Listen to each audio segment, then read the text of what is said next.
Todas las naciones de Europa, todos sus ciudadanos se enfrentan hoy mismo a una crisis existencial por partido doble. El sistema de euro y todo el sistema financiero transatlántico han entrado en un proceso de desintegración total de la economía. No es una crisis, tampoco una recesión, ni siquiera una depresión, sino una desintegración. La pregunta es, ¿podemos pararlo?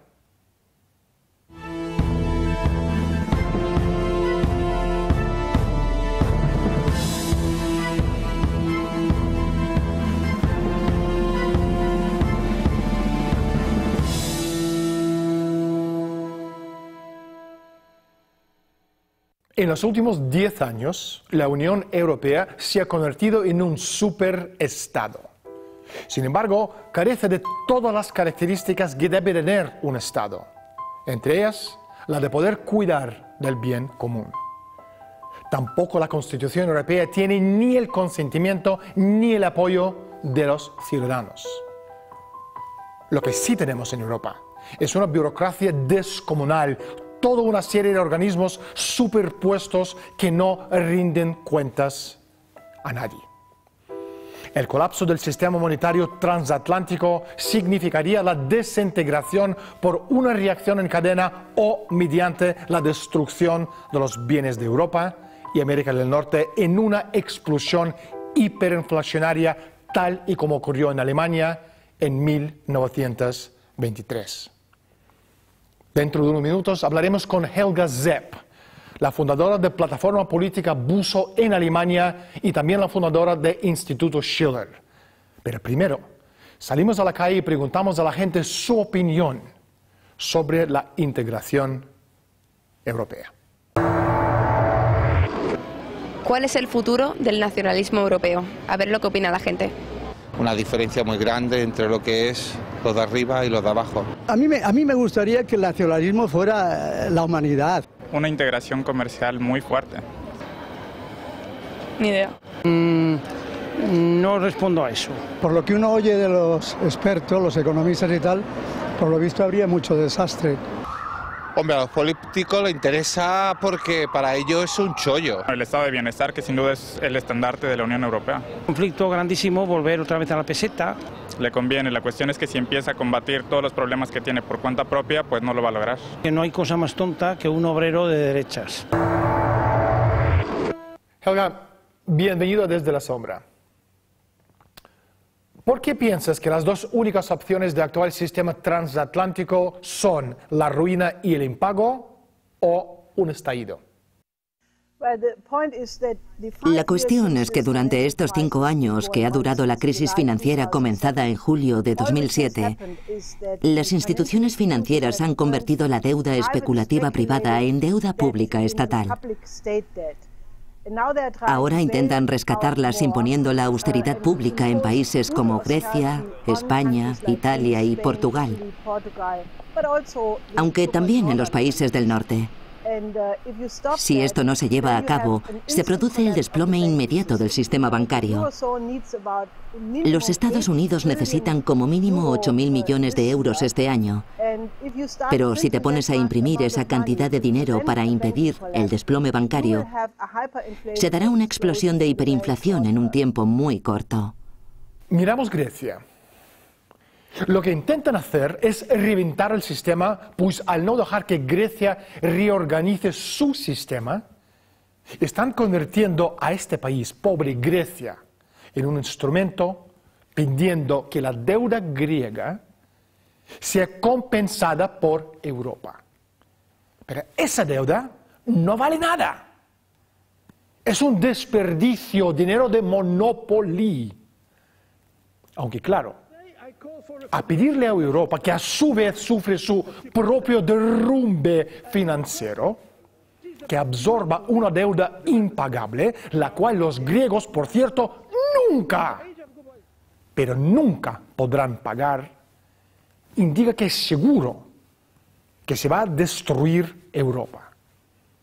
Y se está haciendo, y se hace a propósito, pues nadie, ni siquiera el presidente de la Comisión Europea, Barroso, cree que Grecia Portugal y España pueden ser salvados. Lo absolutamente seguro es que estamos en un proceso de total desintegración económica.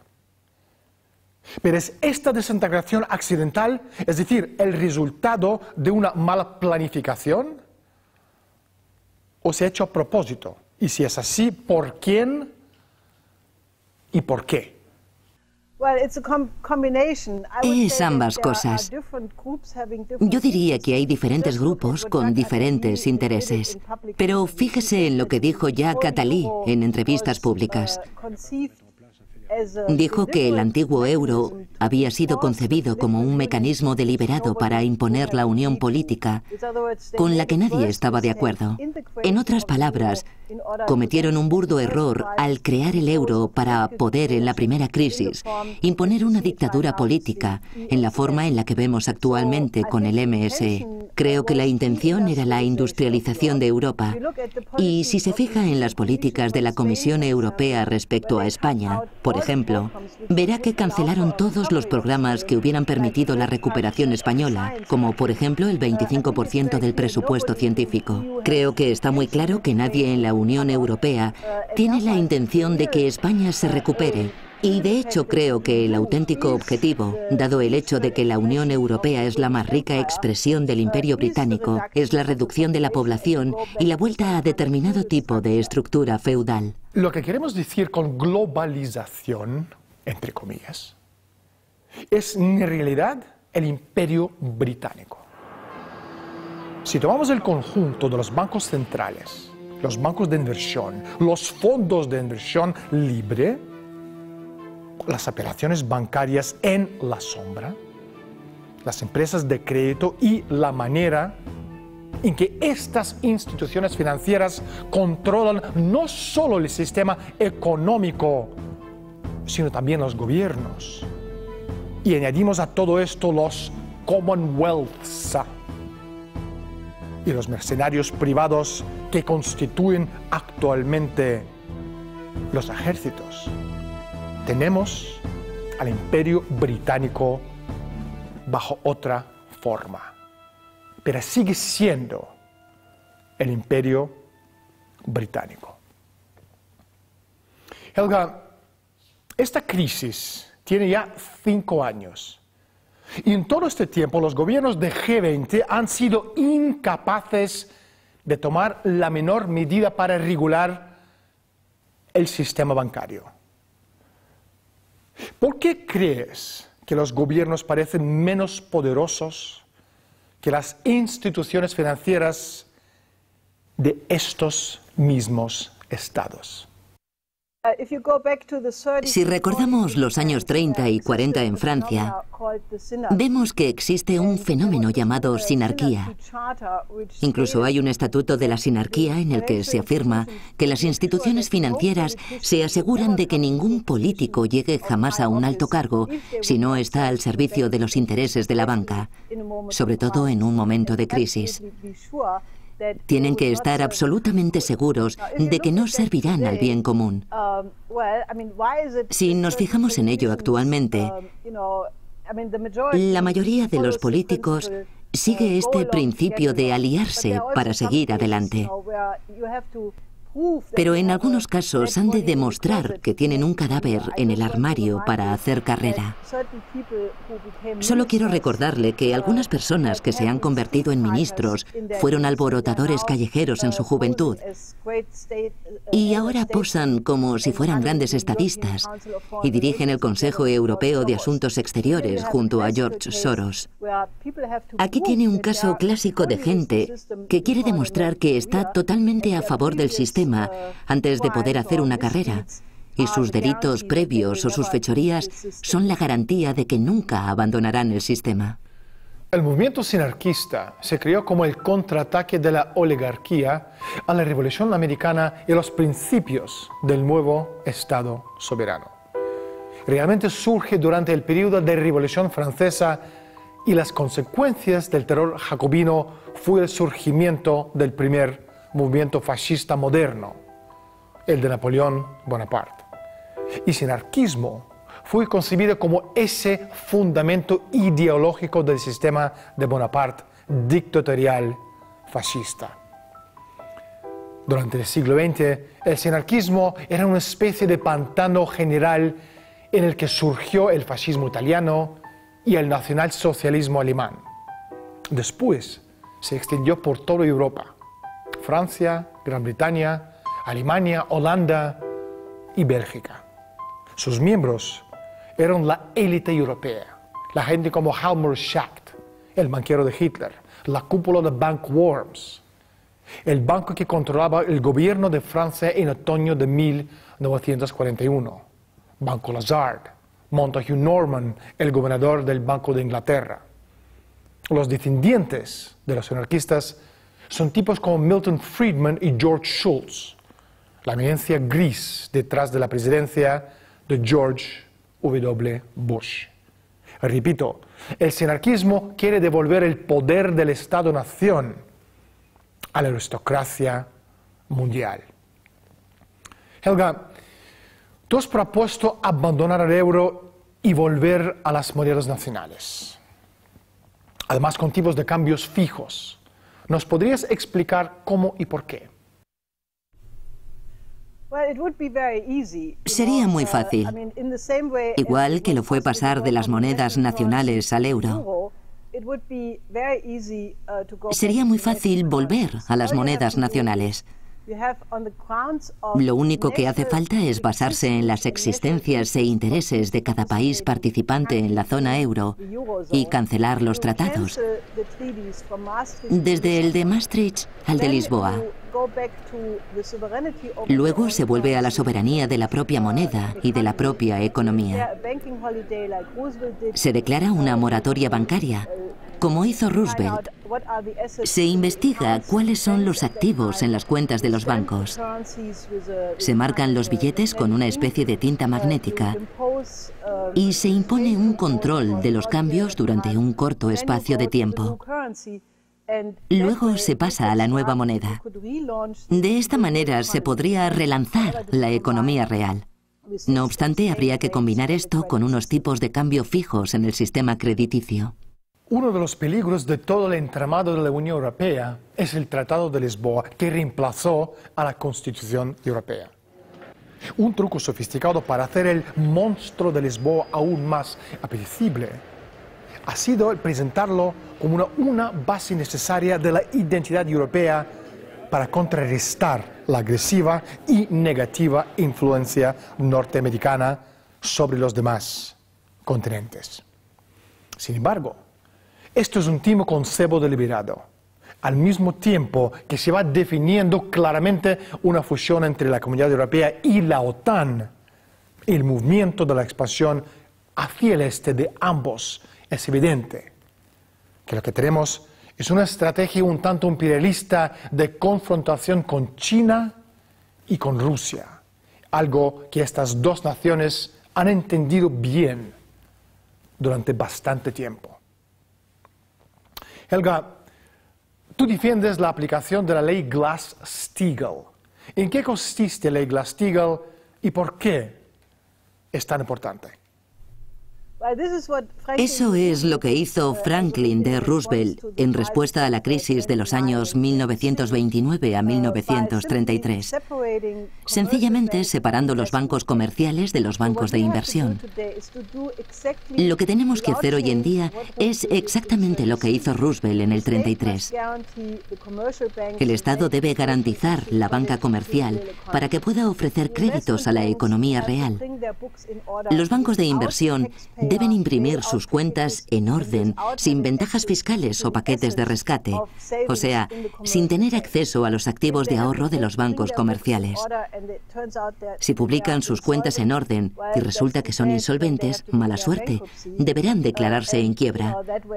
De esta manera nos quitaríamos de en medio todo ese volumen de millones de residuos tóxicos en forma de contratos derivados, que son la razón por la que el sistema está a punto de explotar. ¿Cómo podría aplicarse el sistema Glass-Steagall en el contexto europeo? ¿Qué precedentes hay? Creo que el mejor ejemplo de precedente es la reconstrucción de Alemania en la posguerra. Recuerde que Alemania en 1945 había quedado arrasada por los bombardeos y el Plan Marshall, administrado por el Banco Estatal Alemán de Crédito, aplicó el modelo de Roosevelt para la reconstrucción, utilizando las instituciones financieras para canalizar los créditos estatales hacia proyectos bien definidos.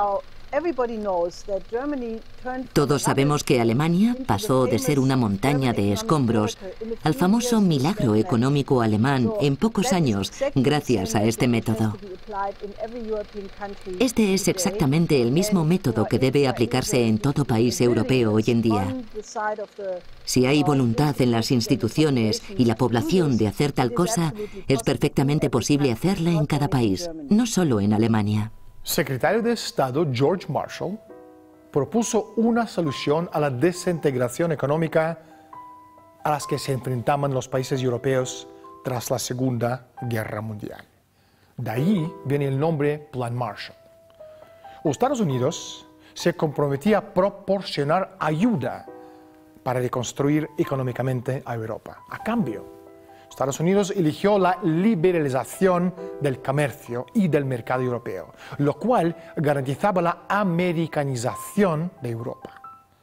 Plan Marshall, además de ayudar a levantar Europa, dio origen en 1950 al Plan Schuman, lo cual dio origen a su vez a la Comunidad Europea del Carbón y del Acero y finalmente al Mercado Común, la primera piedra de la construcción de un imperio, el de la Empresa Mundial S.A.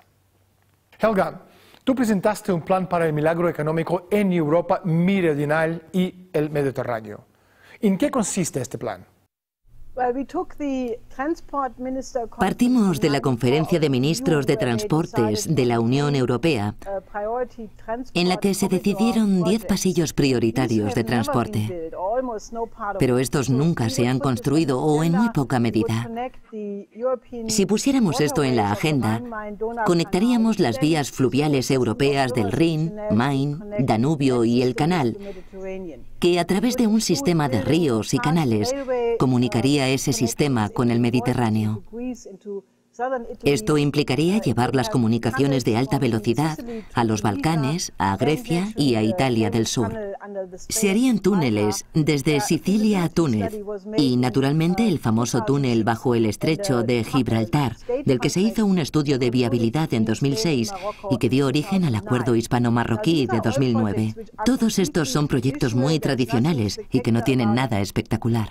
Sencillamente, no se han construido bajo el régimen de la austeridad de la Unión Europea. Todos esos proyectos podrían empezarse ya mañana mismo. Aumentarían la productividad y, contrariamente al turismo o la burbuja inmobiliaria, desarrollarían realmente la mano de obra en Europa, Portugal y los demás países.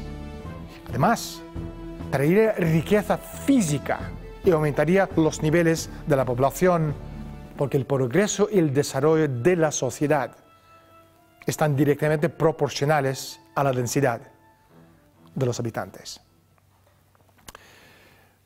Son proyectos muy ambiciosos. Helga, ¿de dónde saldrá el dinero? Esa pregunta se ha silenciado desde el momento en que se utilizaron miles de millones en rescates. Solo en Estados Unidos, creo, se han empleado de 25 a 29.000 millones para rescatar el sistema bancario.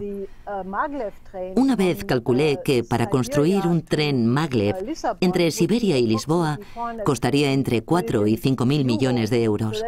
Calderilla. Pero tendríamos multitud de conexiones maglev más entre Siberia y Europa del Sur. La financiación, en este sentido, no es lo que la gente dice que es. Los rescates son dinero pagado por obligaciones pasadas, deudas pasadas.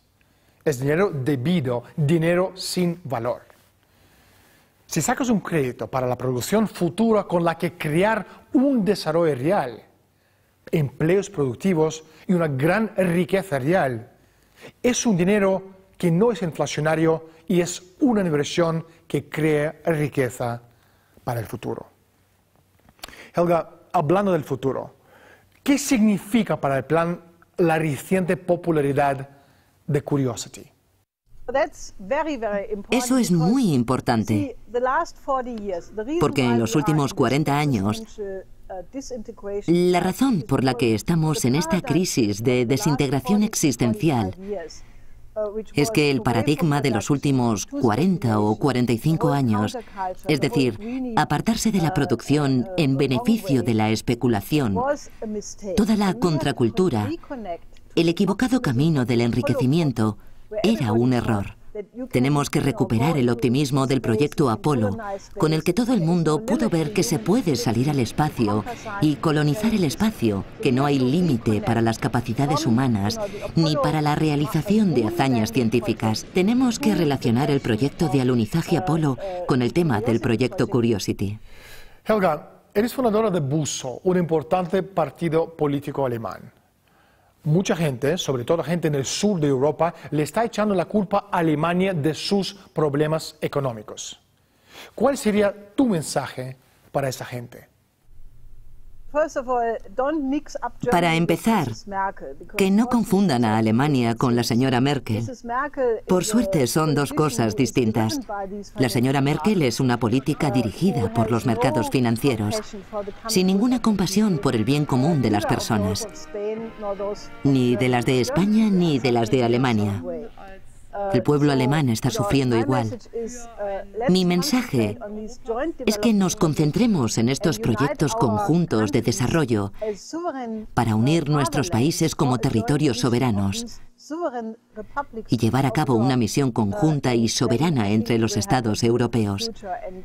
Creo que tendríamos un futuro precioso si toda esa burocracia de la Unión Europea quedase pronto en el olvido. Tengo una sugerencia.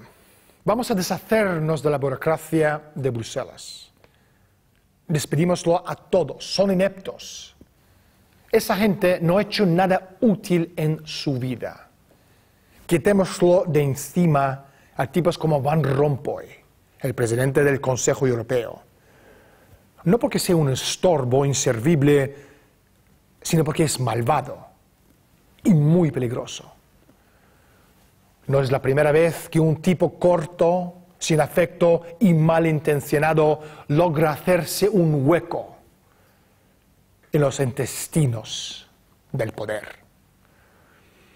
Helga, ¿cuáles son los pasos que sugerirías para que Europa supere la crisis?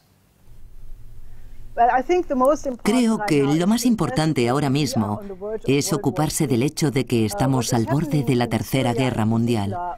Lo que está pasando en Siria, en particular, es la mentira más grande que he visto en mi vida. Ese tipo de oposición no existe.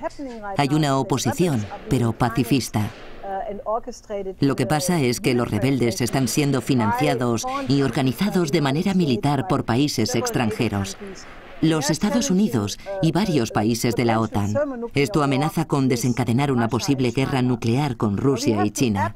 Tenemos que reconocer a toda costa que necesitamos un cambio de paradigma. No podemos seguir solucionando los problemas de la Tierra con medidas geopolíticas y con la guerra. Tenemos que reemplazar esto por los objetivos comunes de la humanidad. Se acabó el tiempo. Muchas gracias por estar con nosotros. Muchas gracias por invitarme a su programa. La verdad descansa sobre la posición suprema del orden de las cosas. La verdadera soberanía no se halla en la opinión popular, sino en los procesos creativos de la mente humana individual. Existe una solución. Esta solución, sin embargo, es absolutamente imposible dentro de nuestro sistema actual. El sistema financiero mundial está en quiebra, sin remedio, y la economía actual de casino especulativo debe ser reemplazada por un sistema de créditos que se orientan exclusivamente hacia las futuras inversiones en la economía real.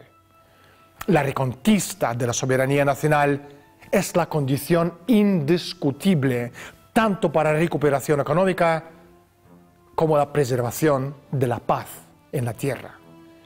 A Europa y a sus ciudadanos les va la vida en ello. Hasta que podamos transportar a la humanidad a la edad de la razón, la historia va adquiriendo forma no por la voluntad de las masas humanas, sino por un puñado de aquellos que para bien o para mal dirigen el destino de toda la humanidad como manada de vacas de pasto en pasto y en ocasiones también al matadero.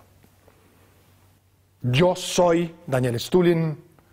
Gracias por estar con nosotros. Hasta la semana próxima.